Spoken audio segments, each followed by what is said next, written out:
I started drawing wonderful, loving, nurturing, compassionate, positive people in my life.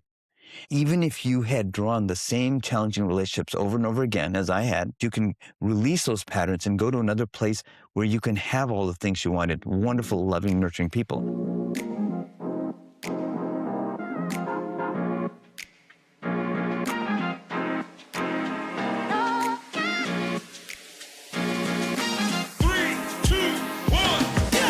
You're listening to Squeeze Lines, where truth stings, laughs heal, and nothing's off limits. I'm Tyler, the daughter. I'm Robin, the mom. And if life gives you lemons, we're squeezing limes instead. So grab a seat, open your mind, and get ready to laugh or cry, because we're not here to play nice. We're here to get real.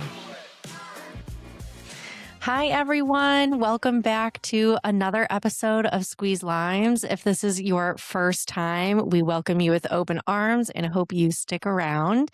Today, we are joined by Deepak Chari, an engineer and certified biofeedback specialist and co-founder of the Chari Center of Health. He created a method called Advanced Voice Biofeedback, which uses your voice to help identify stress patterns and emotional blocks your body is still holding on to. Quick note, this conversation is for education and awareness and is not medical advice.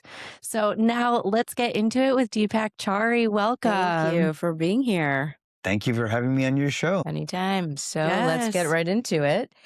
Obviously, I've read a lot about you and I've seen you speak. What inspired you to get into this work, and what was the moment you knew, hey, this is real, this helps people? Well, it started actually on my journey as a kid when I was about 8 or 9 years old. I was basically a bookworm, but I didn't really have hardly any friends. And I was also, at least I perceived I was being bullied as well. So that was the challenge. And so what I would do is I would hide out in the library as my safe place. And since I was hiding out in the library, I would hide out in different aisles at different times. And since I was there, I was like, okay, I'm shifting from aisle to aisle for safety. Well, I guess I got to occupy my time here. So I would randomly, grab books from the shelf. And I didn't realize at the time that they were books on the law of attraction. So I would grab books like Think and Grow Rich, How to Win Friends and Influence People, As a Man Thinketh, and other books on boosting self-esteem, self-confidence, other books like that. So I didn't realize it at the time, but I was actually imprinting myself with these positive thoughts because I was trying to do anything to boost my confidence and self-esteem because I had none of it, zero. And this helped me to face the challenging world as I would, escape out of the library. And so this continued on through my elementary school, junior high, and even high school.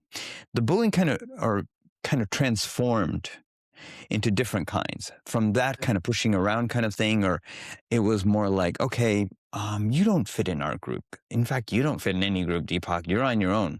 So I kind of felt alone, abandoned, like I have no support, nothing. So then I thought, okay, when I graduate from high school, this is all going to change because these immature kids won't be there anymore. It'll be adults, right? Because 18, you're an adult, right? So then, but then as I entered into the college world, I attracted into my life all these friends, classmates, bosses, supervisors, managers, and even relationships. And they were all bullying, narcissistic, controlling, manipulative, cruel, mean, gaslighting, every name in the book. Yep, they were that. And I thought, gosh, these are pretty horrible people to have as friends, but I had no friends before. I guess that's okay. It was better than having no friends. That's what I thought. So going back again to my childhood, when I was growing up, I would always give my father these, pharmaceutical pills to help with his blood pressure. He somehow had high blood pressure. I didn't know it at the time, but it was high stress and anxiety because he had very tormenting bosses. In other words, he was also bullied. Every morning as a kid, I would give my dad his high blood pressure medications and other medications. And I thought, okay, this pharmaceutical is supposed to help him. And I did this every day since I was a kid. And then suddenly when I was a teenager, at the age of 51, he suddenly had a massive heart attack and just died like that. And it was just my sister and I. So my mom was an instant I'm widow, sorry. and she had, thank you, 2 teenage kids. So my sister and I looked at each other and we said, how did this happen? Why did this happen? But then we suddenly thought for a while, could we actually prevent this from happening to anyone else? Because I thought we gave him all the right stuff, the medications that the doctor said would help him, and yet this happened. So that's a story precursor to what happened in the future. Because my sister went into medicine because of what happened to him. And I went into engineering because he was an engineer before. And so fast forward, my sister and I formed the Chari Center of Health. Chari's my last name. And in tribute to him, so we could prevent it from happening to anyone else. As I mentioned earlier, like growing up, and this all connects. When I was growing up as a kid, I was bullied. And so I was looking for a safe place, and then never happened. And then into my adult years, I still drew all these horrible, narcissistic, mean, manipulative, controlling people, friends, bosses, and even relationships. And I kept thinking, is this how my life's going to be? I guess it is. So fast forward, when we formed the Chari Center of Health, this was many years later, I saw all the people she was healing. And I thought, oh my gosh, she's reversing all these conditions in a natural approach. That was doing it as an integrative functional medical approach without the pharmaceutical approach, because that didn't really work too well for him. Right. And so then I said, I would like to do that too. Then I told my sister, I'd like to work at the center I'm managing with you, as I'm working as an engineer in the field in my regular job. She said, well, that's great, but you don't have a medical background to work on people. I said, oh, that's right. So then I said, wait a minute. Wasn't I in the library hiding from all those bullies all the time, grabbing books on the law of attraction, boosting my self-confidence? Could I try this maybe? So this is what I did. I said, universe, can you help me somehow heal people like my sister's doing with people in our center, but using my engineering background, since I don't have a medical background? That's literally how I said it, just totally off the wall like that. Well, what happened is I forgot all about it, which I didn't realize till later. It's called detaching from the outcome. A couple weeks later, some friends of mine came up to me and said, Deepak, this guy's going to be speaking in Santa Monica, California. We lived in San Diego, California at the time, about how your voice reveals all your unconscious or subconscious limiting beliefs. Any kind of frustrations, grief, sadness, regret, self-sabotage, whatever it is, through your own voice. So and they said it's the most accurate reflection of your subconscious mind. So we have our 95% is our subconscious mind, let's say, up to 99%, and the 1% is our conscious mind, our grocery lists and stuff that we often forget. So fast forward, I thought, okay, if your voice reveals everything about it, I'm going to go up to him and ask him if I can apprentice with him, at the guy who gave the presentation, who created the software of the technology I use. So I went to him and I said, I would like to apprentice with you in this. He said, well, I'll just take one more person right now. And I happened to be the last one he took on, because he got these health conditions. And so I didn't know at the time. So I was in the right place at the right time, right? Without knowing. Right. He trained me in the trenches, working on all these people with all these complex emotional issues. And I was able to resolve them. He goes, I think you got it. So once I did, I said, okay, good. Then I thought, wait a minute. I did this engineering degree. I was improving productivity, efficiency in all these companies I worked on. Could I improve what he even taught me? Is it possible? So I said, wait a minute. I can improve this. I can streamline this. I can get faster results here. And I said, I'm going to call it a different name. I'm going to call it my Life Transformation Technology Program, because it transformed these people's lives. So that's why I called it. Then I said, okay, before I work in our center now, my sister said, okay, now you can work at our center. I have to see if I can clear this program I had of being bullied and attracting all these horrible negative people in my life. Hey, if it was a program, like in the movie The Matrix, if all of your viewers and listeners have seen it, remember Neo and Morpheus? Sure. It was a program that was downloaded, then maybe I could clear it. So I said, okay, I'll work on myself on that pattern. And you can detect it from your voice. And you can also see when it was cleared also from your voice. So I saw that and I felt the peace and relief, which is what you feel when you release these patterns. And I kind of forgot about it. Well, remember all those horrible people I talked about that were in my life, just terrible people? They started saying, Deepak, we don't want to be around you anymore. You just don't fit with us anymore. And they started leaving in hordes, like boom. Then I thought, oh my God, I'm losing all these horrible, narcissistic, mean, terrible, manipulative people. I won't have any friends. Good for you. Yeah. But I didn't realize at the time that was a good thing, because I thought it's better to have horrible people than no one. Soon after that, though, I started drawing wonderful, loving, nurturing, compassionate, positive people in my life. And by the way, I had no clue what that even was. And I tell this to your listeners and viewers, that even if you had drawn the same challenging relationships over and over again as I had, in situations, you can go to another place. You can release those patterns and go to another place where you can have all the things you wanted, wonderful, loving, nurturing people. Because I did it and I had no clue what that was like. So then I said, okay, now I'm going to start working on one person after the another, hundreds of people all over the US and world later on, as a result of what I went through as a kid. Wow, that's amazing. Truly. Yeah, I love that. That's a great story, actually. And kudos to you. Thank you. Yeah, and Thank you. especially like one to talk about resilience. We've talked about that before on our podcast, and you really have taken, your struggles and your challenges and turned it into something that drove you to not only be better for yourself, but to then attract that in your life. And that seems to be what you're living today. Yes, absolutely. And the other part of it is it also draws wonderful situations and circumstances into your life, law of attraction, besides people. And it can even be done without saying any affirmations or anything, because it's done from the inside out, right? So that's the neat thing about it. The good news is you're not destined to relive the past again. You can create a whole new future. That's when you take charge of your own life, right? Correct.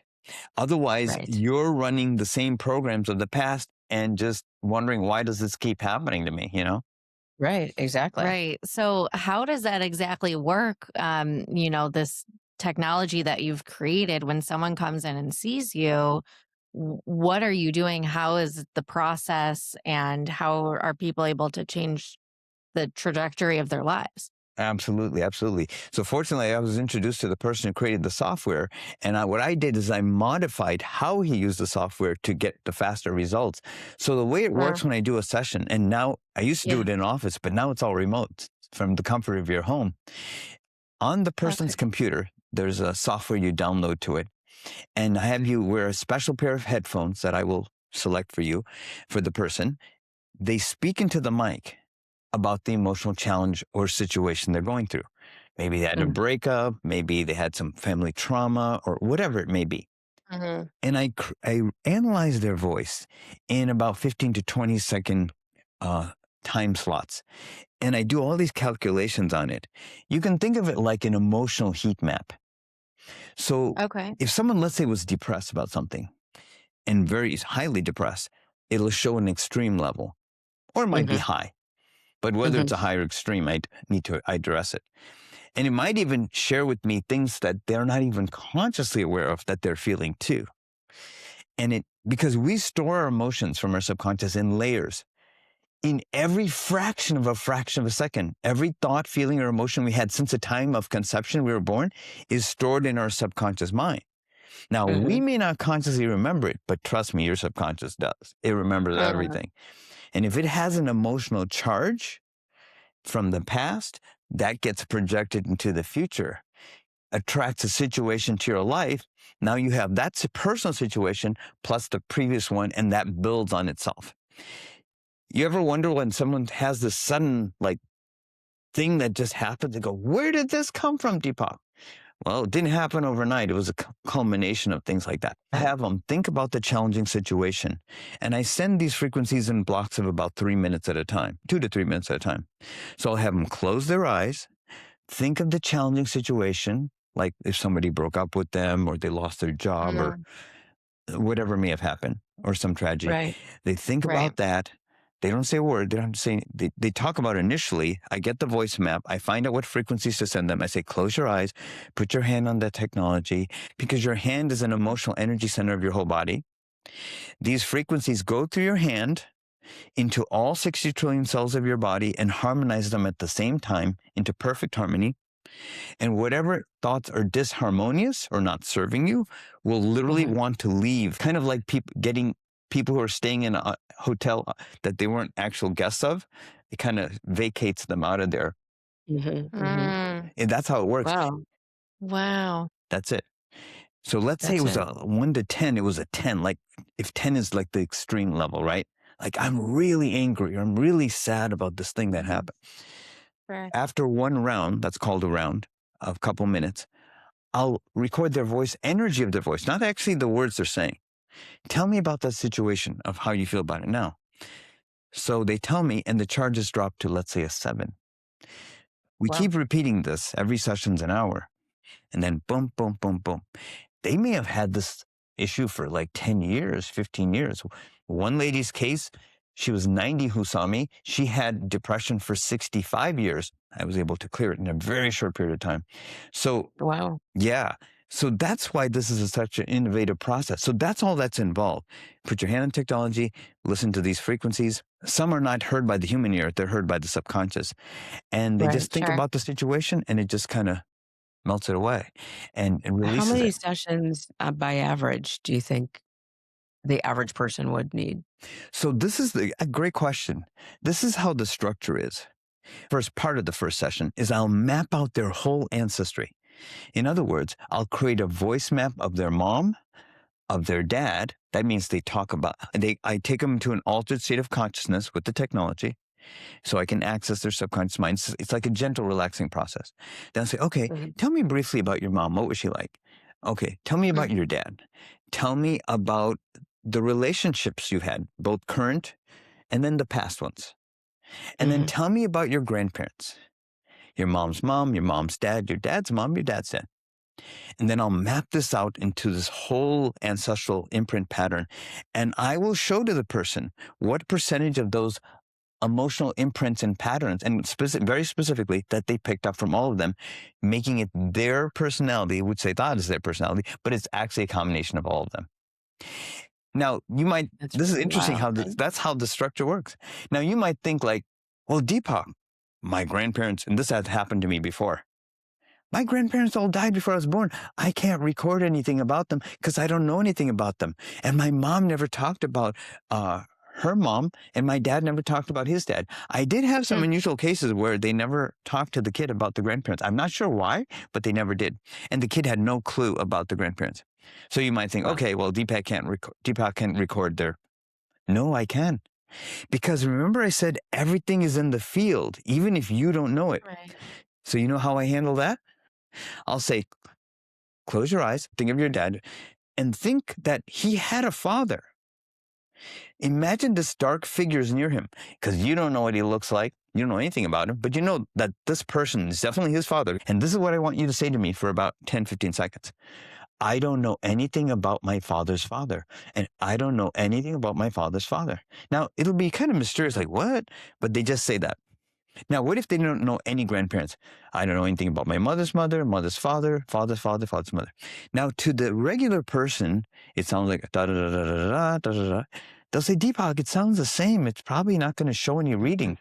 But this is where it gets interesting.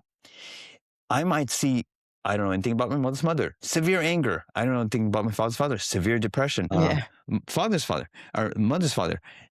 It might show fear and overwhelm, like freaking out about everything.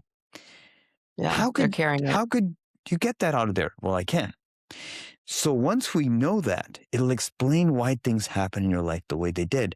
And once you understand that and answers your question, step by step, we clear the imprints of mom and dad. May take a couple of sessions or more to clear each one, because their whole life, they formed their whole way of looking at things. But a fraction of the time in the conventional approach. Mom, dad, clear them. Then we clear the key childhood events. We've all had them, right? I was bullied. Somebody might have been mentally, physically, emotionally abused, or, unfortunately, I've dealt with that too. We clear those key childhood events, which we've all had. Then once we've done that, then we clear the current and past relationships. Otherwise, you'll repeat them. I'm just saying. And then we cleared lastly the grandparents, the imprints of the grandparents. Or the ones that had the highest charge of the grandparents. Once we've done that, you are now completely free of the matrix of the past, and you're creating your own future. But even along the way, even before we get all the way to the grandparents, you're going to see things shift in your life. The way you feel about yourself, the way you don't react to things like you used to. You make better decisions, which guess what? Lead to better results. And then everything starts flowing your way. And then you're free. Yeah, you're getting freer all the time. You can go to infinite levels. Like even after you clear the grandparents, you can do maintenance, and you might say, well, now Deepak, I want to form my own company and do this. And like, okay, now that you clear the baseline, yeah, I'll take you there wherever you want. Just like someone who's a karate person, right? You go from yellow belt or brown belt to the black belt. And there's even levels of black belt. Yeah, I can take you all the way there. But the key thing is so I start out with 9 foundational sessions and build from there. Because by then you would be probably ready for clearing what's going on in your current life and then the relationships. Right. Okay. So hopefully that answers that question. So in your average client, where do people get stuck the most? That's good. Yeah. Often in the decisions they make, they're like, oh, should I do this? Should I not do this? Oh, okay, I'll just do this. It depends on, it actually goes back to what was their life like when they were growing up as a kid? Was it like walking on eggshells, as people have many times told, I don't want to go home. Oh my God, it's so scary. I'm going to be yelled at. I'm going to be punished. Or was it like loving and nurturing and caring and supportive? Your immune system will reflect that, by the way. If it was on pins and needles, your immune system will be like, ugh. Oftentimes the person I work on would get colds easily or get sick easily or that kind of thing. If it was a loving, nurturing environment, which I would like to see more often actually in my clients, they pretty much, the immune system is really solid and strong in general. And they may have had some challenges along the way, but they can recover quickly. So the most common things I feel is that I see from people is like, they're repeating like self-sabotage, the same pattern over and over again. They're not able to make decisions. They kind of think it over and over, and then they randomly just make a rash decision. And whenever you make a rash decision, it usually doesn't turn out well.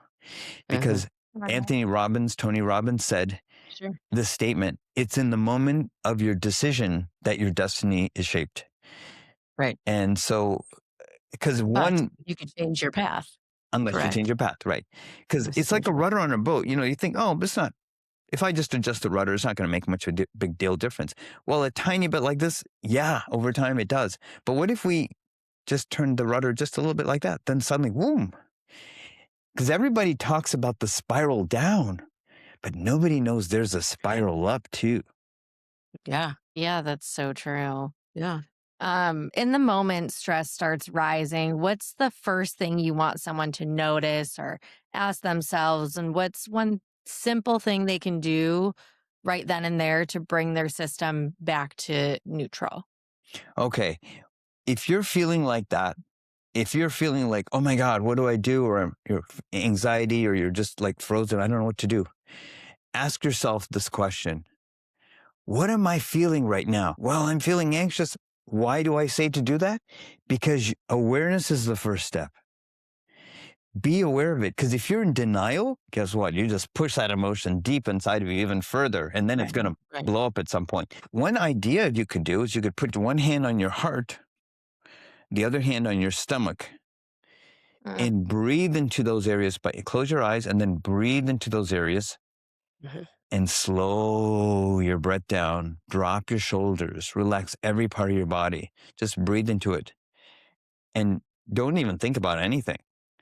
And you already made yourself aware of the emotion you're feeling. And now you're connecting to that, and you're just kind of letting it kind of dissolve. This is one technique that I found will help, at least get you in the present moment. Because when those situations happen where we get anxiety, we're either regretting the past or fearing the future, but in either case, we're not living in the present moment. Right. So the first step to get in the present moment is to be aware of what you're feeling right now, whatever it is. Right. That's Absolutely. exactly the purpose, right? And that's something that we talk about and practice is, as, our careers have led us. Deep breathing is one of the best and quickest and most effective ways to get yourself into the present moment. So I'm glad that you just said that because it's such an easy thing, but in the reality of when you get caught up into your emotions and the day-to-day stressors of life, you just can't remember things, so you just kind of keep on going with the anxiety until someone stops you, or you really do come into consciousness and you stop yourself and realize that you can breathe into the fear and the anxious thoughts and then bring yourself back to neutral. Right. Yeah. Absolutely. Yeah. It's interesting. Yeah. If living a juicy life means feeling calm, honest, and alive inside your own skin, what does that look like to you? And what's one small habit that helps people stay there? I would say just to be free like a child would be. And just to think like, what would a child do if they had no limits of anything? I want to fly to the moon. I want to fly to the other across the universe. Oh, sure, sure. We say to the kid, right? Yeah. But to think like a child, in that sense, and childlike versus childish, meaning think about the happiest moments in your life in that given moment, and just like a carefree, just like release all inhibitions of everything, you know. And for example, like when I'm working with clients, when I do this process, they'll get a voice guaranteed like they've never had in their life.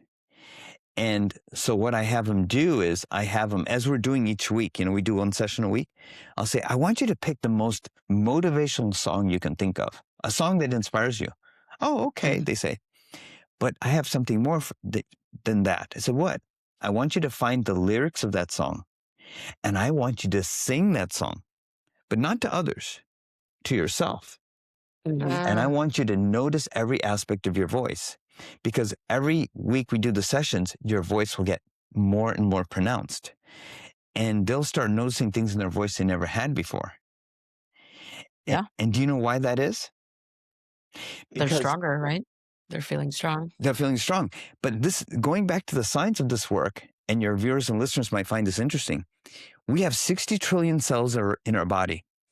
Let's imagine each cell has a keyboard of 12 keys. What I found in this work that I do, when we have these limiting emotions, grief, anger, frustration, fears, phobias, emotional trauma, whatever it may be, different emotions squash those certain keys of that piano, different ones. When a lot of those keys are squashed on the keyboard, you are not heard. And if you're not heard, you're not seen. If you're not seen, you're not acknowledged, appreciated, valued, understood, which is the most common thing, since 99% of my clients are women, say to me. So what I do this process, I'm getting reverse engineering it. I'm getting all the keys to play, and whatever emotions are sitting on those keys cannot coexist in a harmonized environment. Like I talked about earlier, they want to vacate those negative emotions. So guess what? When they vacate, they're not squashing the keys anymore, and your voice is fully heard in a way it never was your whole life. It's wonderful. It's wonderful. So it's your voice will be heard too. And when you hear your own voice, that will really take it to a whole new level, because you appreciate and value yourself, the most important thing. And then you appreciate being seen and heard. And then it's going to reciprocate back to you. So the key thing is to be carefree. Always put a smile in your face whenever even if you're feeling like nervous about it, just put that smile. And it triggers the autonomic system to think in a happy way. I would even add, put a smile on all of the organs in your body too, not only your face. That's another interesting twist on there. I like that. Yeah. It is. It's awesome. Thank you. Yeah, that's beautiful. Thank you. And that's something that I practice too, is if I'm, sad or feeling some sort of way and I want to be happier, I'll kind of like force myself to smile in that moment, wherever I'm going into something or a meeting or a place, that I just want to like bring in positive energy. And so I'll put on a smile and it just really changes so many things. Right. It does. It brings serotonin into your brain. So it forms happiness, and smiling. That's easy to do. It's the mind-body connection. Even if you're faking it, it actually ends up working, which is really great. Yeah. And you can think of, just in adding to that point there, let's say you had to go into a meeting or whatever, you can do that smiling technique, have smiles on all the organs in your body. But think of something like, what is the most funnest thing I ever did? Like as a kid, running across the beach in the bright sunshine, or, some fun thing you did as a kid. Think of that fun moment and how you felt when you did that. Just get really silly and crazy. Just be really silly about it. Think of that moment also before you do that next step, going to the meeting. So I'm just going to add that. Yeah, it changes your energy. It's a great point. Where can our listeners find you? Absolutely.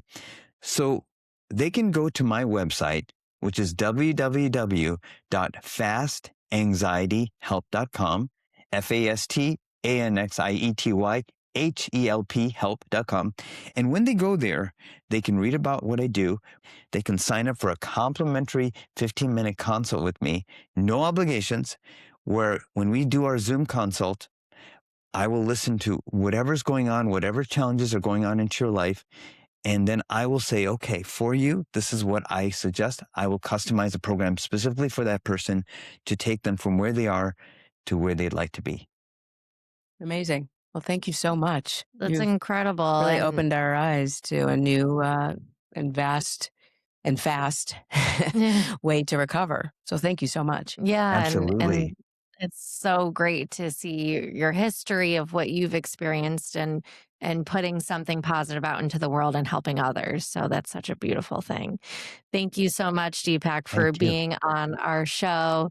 To our listeners, again, you can find him at his website. We hope that everyone has a juicy rest of your day, and we'll see you next time. All right. Thank you so much. Thank you. Thanks for hanging out with us. Be sure to follow, subscribe, and share it with someone who needs a good squeeze. Of course, everybody needs one. See you next time on Squeeze Lines.